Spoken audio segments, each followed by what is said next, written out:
Lo que estás viendo en las calles de este país no es una tendencia pasajera, no es un espectáculo mediático, no es un momento más que se olvida en 48 horas. Lo que está ocurriendo ahora mismo, este 28 de marzo de 2026, es algo que los libros de historia van a registrar. Más de 8 millones de personas en más de 3.300 ciudades y pueblos de los 50 estados de esta nación salieron a la calle con un solo mensaje: en América no hay reyes. Y si crees que eso es simplemente política partidista, si crees que esto es solo la izquierda quejándose, entonces todavía no entiendes lo que está en juego, porque lo que está en juego no es un partido político. Lo que está en juego es el sistema entero de poder, la estructura misma de lo que significa vivir en una democracia, y la pregunta más fundamental que cualquier sociedad puede hacerse: ¿quién manda aquí, el pueblo o el poder?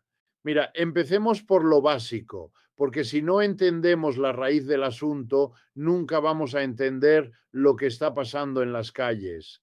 Vivimos en un sistema capitalista. Eso no es un insulto, es una descripción.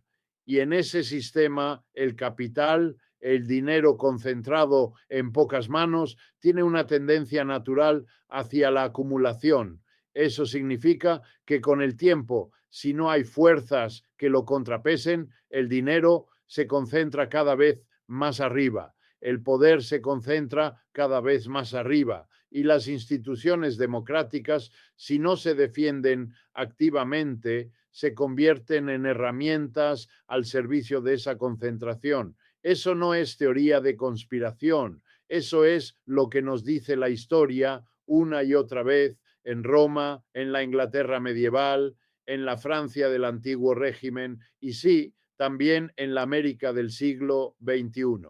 Entonces, cuando la gente sale a la calle y dice "No Kings", no está simplemente reaccionando a Donald Trump como persona, está reaccionando a algo más profundo.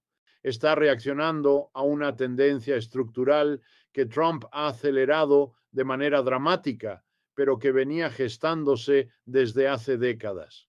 La pregunta que deberíamos hacernos no es ¿por qué la gente protesta?, sino ¿por qué tardó tanto? Piénsalo. En la primera ronda de protestas, No Kings, en junio de 2025, aproximadamente 5 millones de personas salieron a las calles. En octubre del mismo año, ese número creció a casi 7 millones. Y ahora, en marzo de 2026, los organizadores reportan que al menos 8 millones de personas participaron en más de 3.300 marchas en todo el país. Esta no es una curva descendente, esta es una curva ascendente. Y eso tiene un significado muy específico desde el punto de vista de los movimientos sociales. Cuando un movimiento crece en lugar de disminuir, cuando se expande en lugar de contraerse, eso nos dice que las condiciones materiales que lo generaron no han mejorado, han empeorado. La gente no vuelve a la calle cuando las cosas mejoran.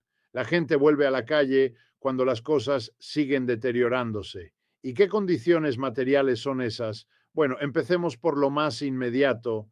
Tenemos una guerra en Irán que lleva ya casi un mes, una guerra que el presidente decidió iniciar, que se llama Operación Epic Fury, y sobre la cual el Congreso sabe muy poco porque la Administración se ha negado a compartir los detalles completos de la operación militar. Piensen en eso por un momento. Un presidente que lleva al país a una guerra y no le da al Congreso información suficiente para ejercer su función constitucional de supervisión. Eso no es democracia, eso es concentración de poder ejecutivo. Eso es exactamente lo que los fundadores de esta nación temían cuando diseñaron el sistema de pesos y contrapesos. Y la gente en las calles lo sabe. Luego está el tema migratorio. Y aquí quiero ser muy claro porque este tema toca directamente a millones de familias en este país, muchas de ellas hispanohablantes, muchas de ellas en las comunidades que ven estos videos. Lo que ha ocurrido en Minnesota esta semana, lo que ocurrió en enero de este año, cuando agentes federales mataron a 2 ciudadanos americanos en 2 incidentes separados en Minneapolis, esos no fueron accidentes administrativos. Esas fueron consecuencias predecibles de una política diseñada para ejercer el máximo terror posible en las comunidades de inmigrantes. Y cuando el terror se convierte en instrumento de política pública, cuando el Estado usa el miedo como herramienta de control, eso tiene un nombre en la historia. No es uno que pronunciamos con facilidad, pero es uno que reconocemos cuando lo vemos. Bruce Springsteen estuvo esta semana en el Capitolio de Minnesota cantando una canción llamada Streets of Minneapolis. Joan Baez estuvo ahí, Jane Fonda, Bernie Sanders y más de 50.000 personas reunidas en ese solo lugar. Pero lo que me parece más importante que los nombres famosos, lo que me parece verdaderamente significativo, es que el 66% de las protestas de este fin de semana no ocurrieron en las grandes ciudades, ocurrieron fuera de los centros urbanos, ocurrieron en estados rojos, ocurrieron en estados de batalla. Eso es importante. Eso nos dice que esto no es solo la clase creativa de Nueva York y San Francisco protestando. Esto es América profunda diciendo algo. Ahora bien, ¿qué dice la Casa Blanca sobre todo esto? La portavoz Abigail Jackson dijo, y cito la idea sin reproducir las palabras exactas, que las únicas personas que se preocupan por estas protestas son los reporteros que reciben dinero para cubrirlas. Eso es lo que la administración tiene para ofrecer, una respuesta de desprecio total. Y eso también es significativo. Cuando el poder responde con desprecio en lugar de con argumentos, cuando el poder descarta en lugar de dialogar, eso nos dice algo sobre cómo entiende su propia legitimidad. El poder que se siente seguro no necesita despreciar. El poder que se siente amenazado recurre al desdén como mecanismo de defensa. Pero más allá de la retórica de la Casa Blanca, veamos los números reales. Las encuestas de aprobación de Trump están en sus niveles más bajos desde que volvió a la Casa Blanca. El gobierno federal estuvo paralizado semanas por un conflicto de financiamiento relacionado con la política migratoria, dejando las filas de seguridad en los aeropuertos colapsadas y a trabajadores federales sin pago. Hay una guerra en marcha en Irán que está generando presión sobre los precios del combustible y al mismo tiempo el Congreso está considerando la ley SABE, que introduciría nuevos requisitos de identificación para votar, lo que en la práctica reduciría el acceso al voto de millones de personas.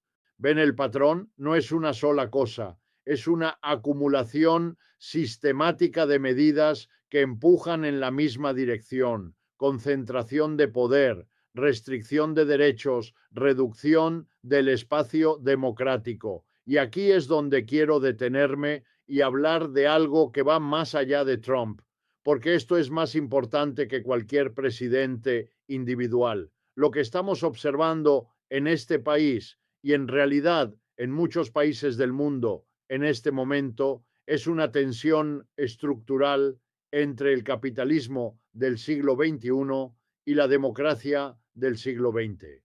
El capitalismo contemporáneo, en su forma más avanzada y concentrada, no necesita democracia para funcionar. De hecho, en algunos aspectos, la democracia es un obstáculo para la maximización de ganancias. Los sindicatos son un obstáculo, las regulaciones ambientales son un obstáculo, los derechos laborales son un obstáculo, el voto de los trabajadores es un obstáculo cuando esos trabajadores votan por sus propios intereses económicos. Entonces, lo que vemos globalmente, desde Hungría hasta la India, desde Brasil hasta Estados Unidos, es el surgimiento de lo que podríamos llamar un nuevo autoritarismo de mercado, un sistema donde el poder político y el poder económico se fusionan de maneras cada vez más explícitas, donde la fachada democrática se mantiene pero el contenido democrático se vacía, donde las elecciones ocurren pero los resultados están cada vez más predeterminados por quién tiene acceso al dinero, a los medios y a los mecanismos del Estado. Y la gente en las calles, aunque no use exactamente ese lenguaje, está respondiendo a esa realidad. Cuando una veterana de guerra en Nueva York dice que el presidente está fuera de control, cuando una inmigrante en Washington dice que lo que está pasando es profundamente antiamericano, cuando jóvenes de 21 años en Nueva York dicen que están ahí para representar a su generación, todos están articulando, cada uno a su manera, la misma preocupación fundamental, que el sistema de poder en este país se ha desacoplado de los intereses de la mayoría de la gente. Ahora, fijémonos en algo que raramente se menciona en los análisis convencionales.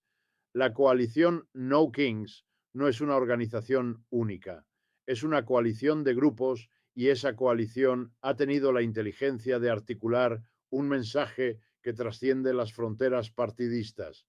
En América no hay reyes, no es un mensaje de izquierda ni de derecha en el sentido tradicional. Es un mensaje republicano en el sentido original del término, en el sentido de Thomas Paine, en el sentido de los fundadores que pelearon contra la monarquía británica. Y eso es exactamente por qué es tan potente, porque le quita a la derecha su apropiación del patriotismo y lo resignifica. Les dice, si realmente crees en los valores fundacionales de este país, si realmente crees en la Constitución, entonces estás de este lado, no del otro. Miren también lo que está pasando internacionalmente.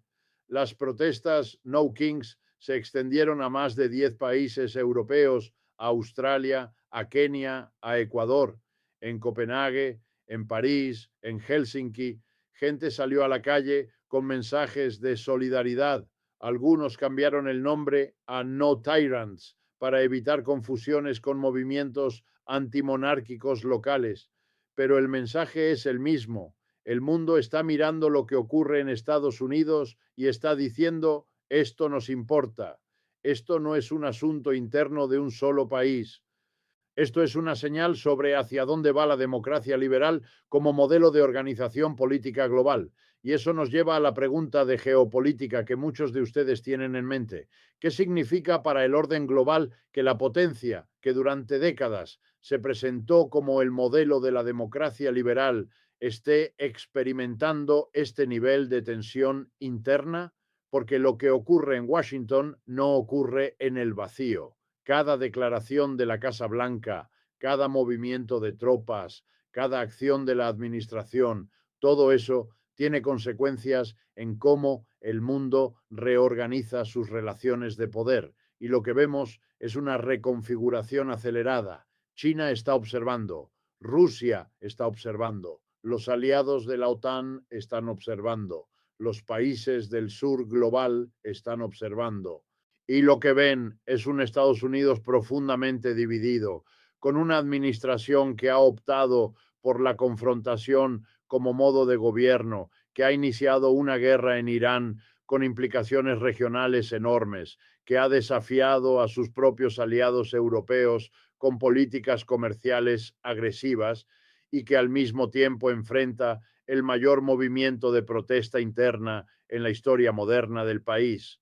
Eso cambia los cálculos de todos los actores del sistema internacional.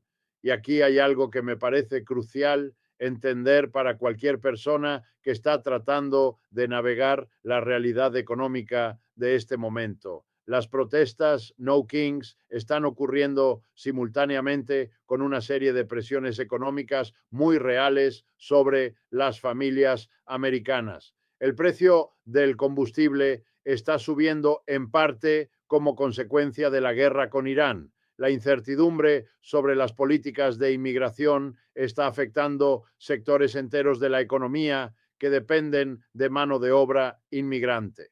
El caos en los aeropuertos está afectando al sector turístico y de transporte. La parálisis presupuestaria ha dejado a trabajadores federales sin salario. Todo esto no es abstracto. Todo esto afecta a familias reales, en comunidades reales, que están viendo cómo su capacidad económica se erosiona. Y es interesante porque hay una narrativa que la derecha ha intentado sostener, que dice que la gente que protesta es gente que vive cómodamente, que es la élite cultural, que no entiende los problemas económicos reales. Pero los números no sostienen esa narrativa.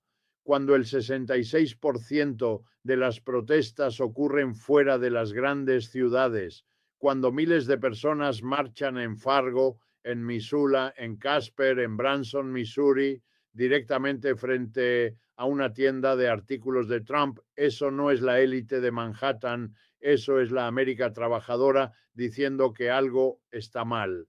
Ahora quiero hablar de un elemento que considero particularmente importante desde el punto de vista histórico. Estamos viendo en tiempo real lo que los historiadores llaman una crisis de legitimidad. Una crisis de legitimidad ocurre cuando una parte significativa de la población deja de reconocer como legítimo el ejercicio del poder por parte de las instituciones existentes. No necesariamente rechazan las instituciones en sí mismas, ojo, sino la forma en que se está ejerciendo el poder dentro de esas instituciones. Y lo que distingue una crisis de legitimidad de una simple protesta política es la escala y la persistencia. Cuando un movimiento crece de 5 millones a 7 millones a 8 millones de personas en el transcurso de 9 meses, eso no es protesta política ordinaria. Eso es el inicio de algo más profundo. La pregunta que debería preocuparnos no es si estas protestas van a cambiar la mente de Donald Trump. Claramente no es así como funciona el cambio político. La pregunta más importante es, ¿qué hace una sociedad con una crisis de legitimidad de esta escala? La historia nos ofrece varios escenarios. En algunos casos, la clase política responde con reformas genuinas que reintegran a la ciudadanía descontenta dentro del sistema. En otros casos, el poder se endurece, las represiones aumentan y la brecha entre el Estado y la sociedad civil se amplía hasta hacerse insostenible. Y en otros casos, los movimientos sociales logran canalizar su energía hacia el cambio político electoral de manera suficientemente eficaz como para transformar la correlación de fuerzas. Chuck Schumer, líder de la minoría en el Senado, dijo que estas protestas son una señal clara de lo que viene en noviembre. Y tiene razón en un sentido. La energía en las calles es electoralmente relevante, pero también hay que ser honestos sobre los límites de esa energía. El sistema electoral estadounidense tiene estructuras que pueden absorber o desviar la energía popular.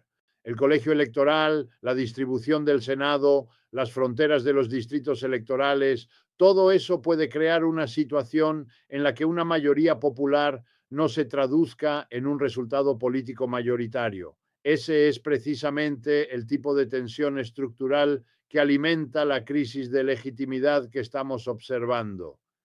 Ezra Levin, cofundador de Indivisible, la coalición progresista que está detrás de gran parte de la organización de estas protestas, llamó a una huelga económica para el 1 de mayo. Una huelga donde la gente no vaya al trabajo, no vaya a la escuela, no compre. Eso es interesante porque marca una escalada en la estrategia del movimiento. Pasar de la protesta callejera a la acción económica directa es un paso cualitativamente diferente. La protesta callejera genera visibilidad. La huelga económica genera presión sobre el sistema capitalista mismo. Y si algo sabe hacer este sistema es responder cuando sus flujos de dinero se interrumpen. Miremos también el contexto moral global de este momento, porque ustedes me han pedido hablar de los cambios en la moralidad global. Y creo que ahí hay algo muy significativo. Estamos en un periodo de reconfiguración de lo que las sociedades consideran aceptable e inaceptable en términos de ejercicio del poder. Después de décadas de avance en normas internacionales sobre derechos humanos, sobre protección de refugiados, sobre regulación del uso de la fuerza estatal, hay actores políticos que están cuestionando abiertamente esas normas. Y la respuesta de la sociedad civil global, de la que las protestas No Kings son una parte, es decir, no, estas normas no son negociables. Cuando 200 personas en Casper, Wyoming, una ciudad pequeña en uno de los estados más conservadores del país, salen a marchar, eso es un dato moral. Cuando miles de personas en Missoula, Montana, llenan las calles, eso es un dato moral. Eso nos dice que hay valores que no son de izquierda ni de derecha, que son simplemente humanos, que la gente defiende cuando siente que están siendo amenazados. La dignidad, el Estado de Derecho, la idea de que nadie, absolutamente nadie, está por encima de la ley. Eso es lo que la gente está defendiendo en las calles. Y para terminar, quiero decirles esto de la forma más clara posible, sin adornos innecesarios, pero con toda la gravedad que el momento exige. Si están viendo este video, probablemente ya saben que el mundo está cambiando a una velocidad que a veces resulta difícil de procesar, una velocidad que supera la capacidad habitual de los sistemas políticos y mediáticos para explicarlo con claridad. Los sistemas que considerábamos permanentes están mostrando sus fragilidades, sus límites estructurales, sus contradicciones internas.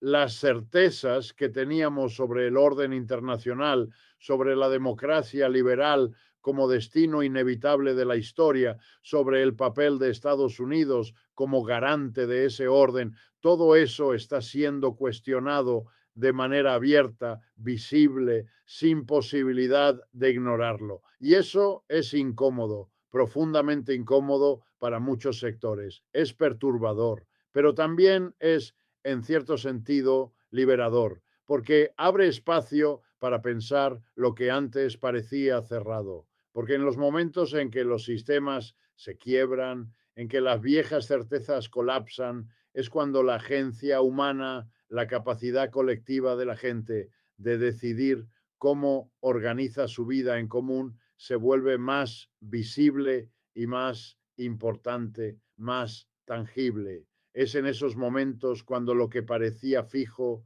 se revela como construido, como histórico, como modificable, y eso cambia la manera en que entendemos el presente. Lo que 8 millones de personas en 3.300 ciudades dijeron este 28 de marzo de 2026 es algo muy simple y muy poderoso al mismo tiempo.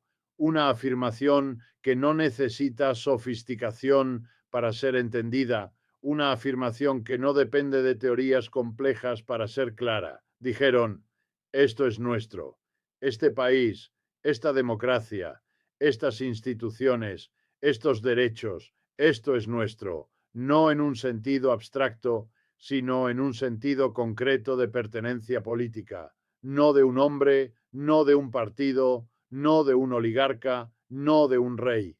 Nuestro en un sentido colectivo y directo, en un sentido que implica responsabilidad y también poder. Y esa afirmación, sencilla y radical a la vez, es la que ha movilizado más gente en un solo día que cualquier otro movimiento en la historia moderna de este país. Una movilización que no surge de la nada, sino de tensiones acumuladas durante años, incluso décadas, tensiones que se han ido profundizando en silencio. Que eso sea el principio de algo transformador o simplemente otro ciclo de movilización y desmovilización, eso todavía no lo sabemos, todavía está abierto, todavía está en disputa en el tiempo histórico. Pero lo que sí sabemos es que la gente no sale a la calle en esos números sin razón, sin una acumulación previa de experiencias, sin una historia material detrás.